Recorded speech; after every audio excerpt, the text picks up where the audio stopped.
Disais, de nombreuses entreprises en difficulté risquent de disparaître, peut-être en raison des répercussions économiques de la pandémie.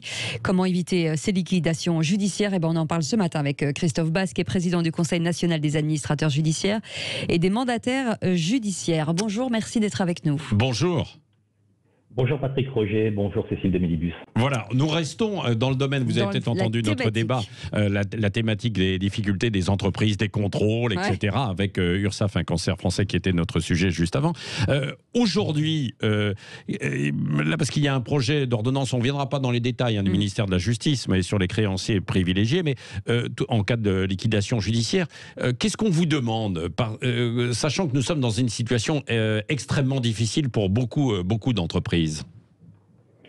Écoutez, la situation est difficile, mais vous voyez, les chiffres du nombre d'entreprises en difficulté, c'est-à-dire qui sont en procédure, redressement, liquidation, sauvegarde, sont historiquement faibles.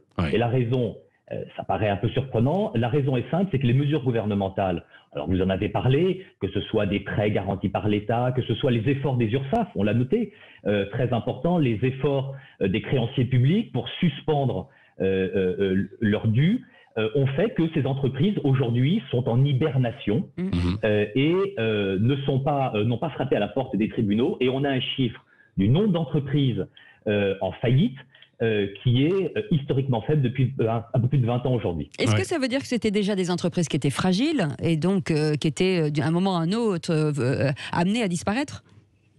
Écoutez, les entreprises qui ont fait l'objet d'une procédure cette année sont les entreprises qui n'avaient quasiment plus d'activité pour la plupart d'entre elles et qui n'ont pu bénéficier de ces aides. Alors vous avez tout à fait raison de le souligner, il y a un certain nombre d'entreprises qui sont un peu artificiellement en ce moment aidées par ces mesures gouvernementales et quand tout cela va s'arrêter, eh bien il faudra qu'on leur donne une piqûre assez forte pour qu'elles puissent redémarrer et éviter effectivement d'aller vers une procédure de redressement de liquidation judiciaire. Oui, alors on ne connaît pas beaucoup forcément le rôle des mandataires judiciaires, des administrateurs judiciaires.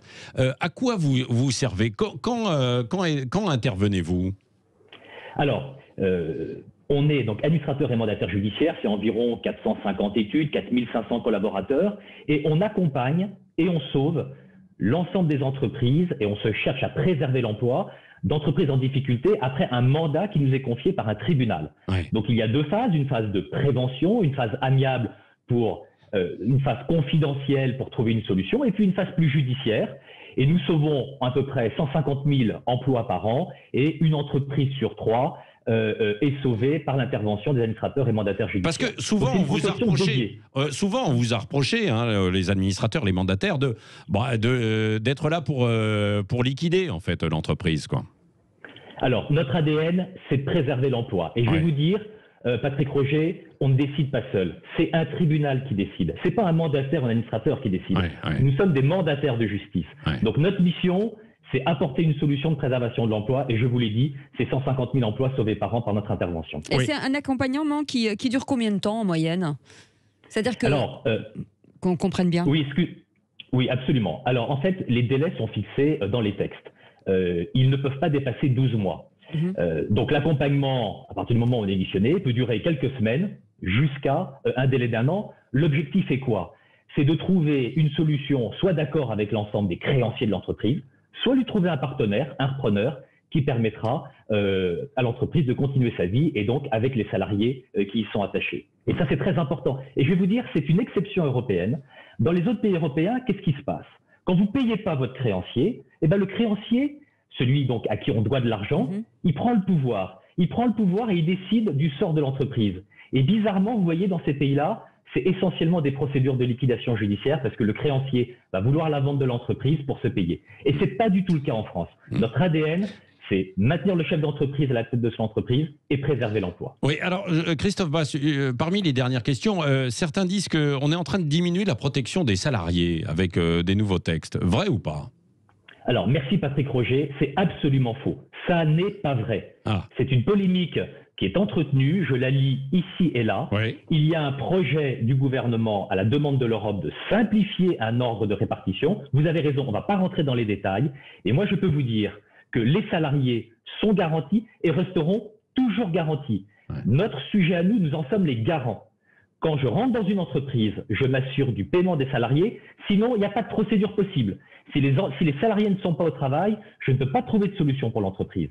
Et donc, s'il y avait un projet qui venait toucher les salariés, on aurait été les premiers, nous professionnels, à être vent debout contre ce projet. Donc, je veux vraiment dire une chose, ce projet du gouvernement est un projet qui vient clarifier les textes et en aucun cas apporter une difficulté dans le paiement des salariés.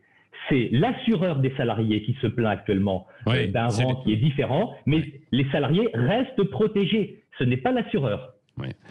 Bon, merci en tout cas beaucoup, Christophe Basse de ces explications, parce que évidemment vous avez un rôle majeur aujourd'hui avec la situation et probablement dans les mois qui viennent, parce que comme vous l'avez dit, certaines entreprises sont sous perfusion et ça risque d'être un petit peu compliqué à la sortie de la crise du Covid, que l'on souhaite le plus rapide possible. En merci. tout cas, on vous souhaite une bonne réussite et un beau succès avec ces entreprises. Oui, merci en tout cas d'avoir été avec nous.